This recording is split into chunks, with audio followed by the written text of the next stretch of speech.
آپ کو یہ یاد رکھنا چاہیے کہ دنیا میں ہر ذمہ داری کے تقاضے ہیں اور وہ تقاضے پورے کرنے پڑتے ہیں. دنیا میں ٹھوکریں انہی کو لگتی ہیں کہ جو چلتے ہیں. جو پاؤں توڑ کر بیٹھ جاتے ہیں انہیں کبھی ٹھوکر نہیں لگتی. گرتے وہی ہیں کہ جو دوڑیں گے. کانٹے انہی کے تلووں میں چپتے ہیں کہ جو دوڑتے ہیں. جب تک کہ آزادی ہمارے ہاتھ میں نہ تھی، آپ کے ملک کا کیا حال تھا؟ وہ اپنی قسمت کا مالک نہیں تھا، اس کی قسمت دوسروں کے ہاتھوں میں. آپ کا امن بھی آپ کے قبضے میں نہ تھا، آپ کی بے امنی بھی آپ کے قبضے میں نہ تھی. جب کبھی ملک میں بد امنی ہوتی تھی تو آپ اپنے طرف نہیں دیکھتے تھے، ان کے طرف دیکھتے. جب آپ کو کوئی تکلیف و پریشانی ہوتی تھی آپ ان کے آگے مجبور ہوتے تھے کہ اپنا ہاتھ بڑھائیں. لیکن آج وہ نہیں. آج اپنی قسمت کے آپ خود مالک ہیں. اور اگر آپ مالک ہیں اور میدان میں کھڑے ہوئے ہیں تو یہ یاد رکھیے کہ طرح طرح کی آزمائشیں پیش آئیں گی. کوئی بھی نہیں چاہتا کہ اپنے کو آزمائش میں ڈالے، کوئی بھی نہیں چاہتا کہ غموں اور دکھوں میں اپنے کو ڈالے. لیکن اگر ہم نے ذمہ داری کا بوجھ اٹھایا ہے تو طرح طرح کی پریشانیاں ہمیں پیش آئیں گی. اگر ہم میدان میں دوڑ رہے ہیں تو قدم قدم پر ہم کو ٹھوکروں سے دوچار ہونا پڑے گا. اس سے ہمیں گھبرانا نہیں چاہیے، اس سے ہمیں اکتانا نہیں چاہیے. مرد بن کر ان تمام ذمہ داریوں کو اٹھانا چاہیے اور ان پریشانیوں کا مقابلہ کرنا چاہیے. اگر ایک زندہ انسان ہے اور اس کی رگوں میں گرم اور زندہ خون دوڑ رہا ہے تب اس کے لیے بیماریاں بھی ہیں، ٹھوکریں بھی ہیں، مصیبتیں بھی ہیں، ہر طرح کی پریشانیاں بھی ہیں. تو زندگی کا معنی یہی ہے کہ ہم بوجھ اٹھائیں، اور بوجھ اس طرح نہ اٹھائیں کہ گھبرائے ہوئے اٹھائیں، مردوں کی طرح ہمت کے ساتھ اٹھائیں. میں مسلمان ہوں اور فخر کے ساتھ محسوس کرتا ہوں کہ میں مسلمان ہوں. اسلام کی 1300 برس کی شاندار روایتیں میرے ورثے میں آئی ہے.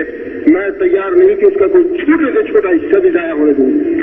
اسلام کی تاریخ، اسلام کی تعلیم، اسلام کے علوم و فنون، اسلام کی تہذیب میری دولت کا سرمایہ ہے اور میرا فرض ہے کہ میں اس کی حفاظت کروں. بحیثیت مسلمان ہونے کے میں مذہبی اور کلچرل دائرے میں اپنی خاص ہستی رکھتا ہوں. میں برداشت نہیں کر سکتا کہ اس میں کوئی مداخلت کرے. 23 مارچ 1942 کو باغ بیرون دہلی دروازہ لاہور میں لاکھوں مسلمانوں کے ایک عظیم اجتماع سے جب میں نے خطاب کیا تھا تو مجھے 1921 کا زمانہ یاد آ گیا جبکہ میں نے جمعیت العلماء کی صدارت کی تھی. میں آپ کو یہ بتانا چاہتا ہوں کہ اس وقت میرے عزم و ایمان کی جو صورت تھی اس میں اب تک ذرہ بھر تبدیلی نہیں ہوئی ہے. وقت کے تقاضوں سے بعض باتوں میں تو تبدیلی ہو سکتی ہے لیکن جن چیزوں کی بنیاد ہی ٹھوس عقیدے اور حقیقت پر وہ نہیں بدلتے. میں نے 18 برس کی عمر میں سوچ سمجھ کر ایک فیصلہ کیا تھا، چنانچہ اب تک اس پر قائم ہوں. میں آنکھوں سے دیکھ رہا ہوں کہ میرے سامنے چراغ جل رہا ہے. اگر 20 لاکھ انسان بھی مجھے یقین دلانا چاہیں کہ چراغ نہیں جل رہا تو میں ایک مستقل حقیقت سے آنکھوں کو بند کرنے کے لیے تیار نہیں ہوں. میں آنے والے زمانے کو کمزوری اور تذبذب سے نہیں دیکھتا بلکہ عزم و ہمت اور حوصلے سے دیکھ رہا ہوں. لیکن جو قوم اپنے آپ کو بچانے پر قادر نہ ہو اس کو تحفظات نہیں بچا سکتے. یہ کاغذ کے پرزوں پر لکھے ہوئے قانون محفوظ نہیں کر سکتے. مسلمانوں کی تعداد 10 کروڑ ہے. اگر 10 کروڑ کے بجائے مسلمان 10 لاکھ بھی ہوتے اور ان کے دل میں یہ خیال ہوتا کہ وہ مرنے کے لیے تیار نہیں زندہ رہنے کے لیے تو کوئی قوم ان کو نہیں مٹا سکتی. ہندوستان میں آباد اتنی بڑی مسلمان تعداد کو اقلیت قرار دینا اور ان کے لیے اقلیتی حقوق اور اقلیتی علیحدگی کا مطالبہ کرنا نہ صرف بزدلی ہے بلکہ ان کے شاندار مستقبل کے لیے تباہ کن بھی ہے. میرے نزدیک ہندوستان میں مسلمانوں کی حیثیت اقلیت کی نہیں بلکہ دوسری بڑی اکثریت کی ہے اور یہ اکثریت ہندوستان کی قسمت کے تمام سیاسی و اقتصادی تمدنی فیصلوں میں برابر کے حقدار اور حصے دار ہے. بس میری جگہ کمزوری اور تذبذب کی نہیں بلکہ یقین اور ایمان کی ہے. لیکن اگر اتنی بڑی تعداد یعنی 10 کروڑ ہوتے ہوئے بھی تم یہ خیال کرتے ہو کہ فنا ہو جاؤ گے، مٹ جاؤ گے تو اس کا کیا علاج ہے کہ 10 کروڑ لاشوں کو کوئی تحفظ اور کوئی دستور نہیں بچا سکتا. میرے سینے میں ایک انگیزی طے گئی ہے. میں وہی حرارت آپ کے اندر پیدا کرنا چاہتا ہوں. میں آپ سے معلوم کرنا چاہتا ہوں کہ کیا انسانی تعداد کی اتنی عظیم مقدار ایک آزاد اور جمہوری ہندوستان میں اپنے حقوق و مفاد کی نگہداشت خود نہیں کر سکتی تھی؟ میرے بھائی، دنیا میں وہی بچتا ہے جس کی پاؤں کے نسیں مضبوط ہوں۔ میں آپ کو آئندہ نقشوں کے بھرنے سے نہیں روکتا، لیکن آل انڈیا کانگریس کی صدارت کے 2 برس میں میں نے جو کوششیں کی اور مسلمان لیڈروں نے جس طرح انہیں ٹکرایا، اس کے بیان کرنے کا یہ موقع تو نہیں، لیکن آپ کی یاد دہانی کے لیے مجھے پھر دہرانا پڑتا ہے کہ جب میں نے مسلم لیگ کی پاکستانی اسکیم کے تمام پہلوؤں پر بہت کچھ غور کیا تو اس نتیجے پر پہنچا ہوں کہ پورے ہندوستان کے لیے اس اسکیم کے جو بھی نقصان ہے وہ اپنی جگہ، لیکن مسلمانوں کے لیے تجویز سخت تباہ کن ثابت ہوگی۔ اس سے ان کی کوئی مشکل حل ہونے کے بجائے مزید مشکلات پیدا ہو جائیں گی۔ اول پاکستان کا لفظ میرے نزدیک اسلامی تصورات کے خلاف ہے۔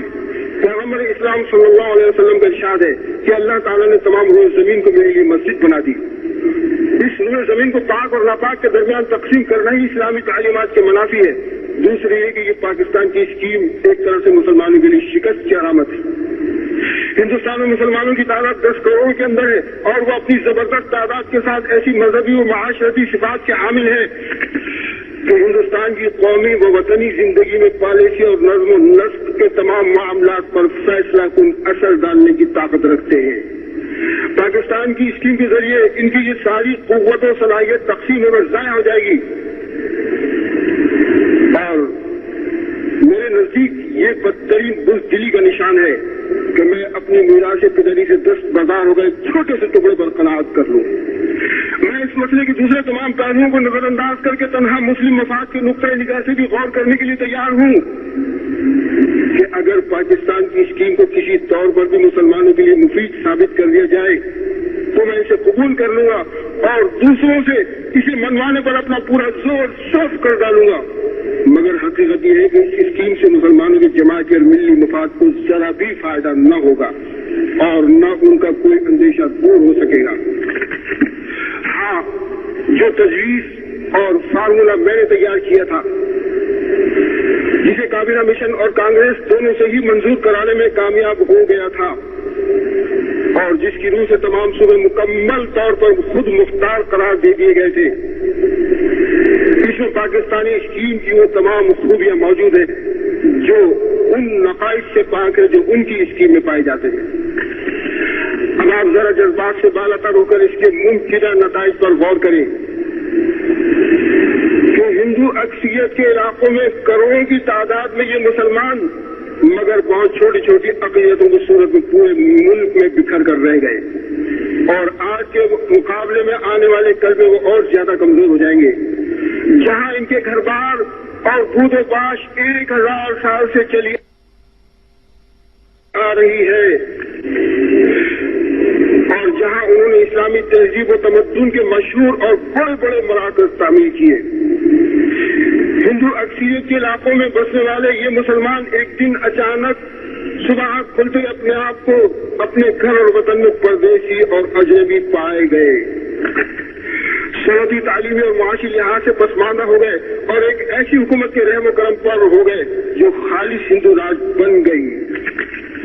پاکستان میں خواہ مسلمانوں کی مکمل اکثریت کی حکومت ہی کیوں نہ قائم ہو جائے، اس سے ہندوستان میں رہنے والے مسلمانوں کا مسئلہ ہرگز حل نہیں ہو سکے گا۔ یہ دو ریاستیں ایک دوسرے کے مد مقابل بن کر ایک دوسرے کی اقلیتوں کا مسئلہ حل کرنے کی پوزیشن میں نہیں آ سکتی، اس سے صرف یرغمال اور انتقام کا راستہ کھلے گا۔ میرے بھائیوں، آپ کو یاد ہوگا کہ 10 جون 1940 میں کانگریس کی صدارت سنبھالنے کے بعد جب میں نے ہندو مسلم اختلاف کے تصفیے کی غرض سے بحیثیت صدر کانگریس مسٹر محمد علی جناح صدر مسلم لیگ کو یہ تجویز بھیجی تھی کہ ہندوستان کے تمام صوبوں اور مرکز میں کسی ایک پارٹی کے وزرات کے بجائے کانگریس اور مسلم لیگ پر مشتمل مخلوط وزراتیں بنائی جائیں، لیکن مسٹر جناح نے میری تجویز یہ کہہ کر مسترد کر دی کہ تم کو کانگریس نے شوبوائے کی طرح کانگریس کا صدر بنایا ہے، اس لیے میں تم سے کسی طرح کی گفتگو نہیں کرنا چاہتا ہوں اور برابر کی سطح پر